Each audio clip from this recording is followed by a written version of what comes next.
শিথিরে একটু সিঁদুরে সব কিছু বদলে গেল,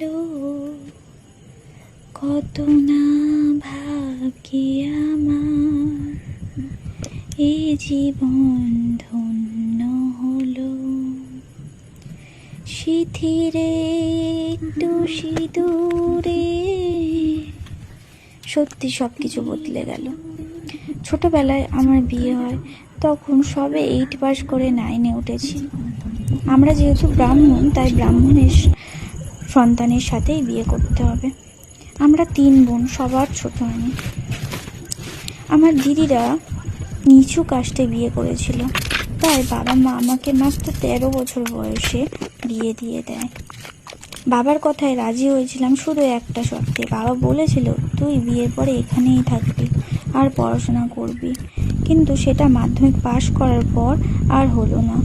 শ্বশুর বাড়ি থেকে কেউ পড়তে দিল না। মাত্র 15 বছর বয়সের একটা মেয়ে মায়ে রূপান্তরিত হলো। বাপের বাড়িতে কখনো মা দিদিরা কেউ আমাকে কোনো কাজ শেখায়নি। 1 গ্লাস জলও গড়িয়ে খেতে হতো না। ছোট থেকেই অনেক আদরে ছিলাম। উনানে কিভাবে রান্না করতে হয়, জাল দিতে হয় কিছু জানতাম না।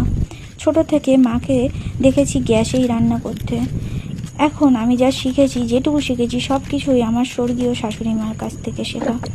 মাছ কাটা, রান্না করা, কাঠ কাটা। সব থেকে কষ্ট লাগে এটাই ভেবে যে আমার বাবা মৃত্যুর আগে পর্যন্ত আমার কথা চিন্তা করে গিয়েছে। বাবার অনেক আদরে নিয়েছিলাম আমি।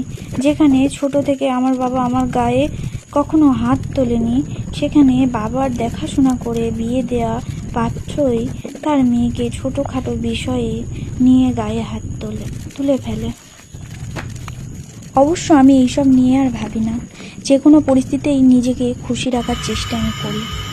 আমি নিজেই নিজের বন্ধু নিজেই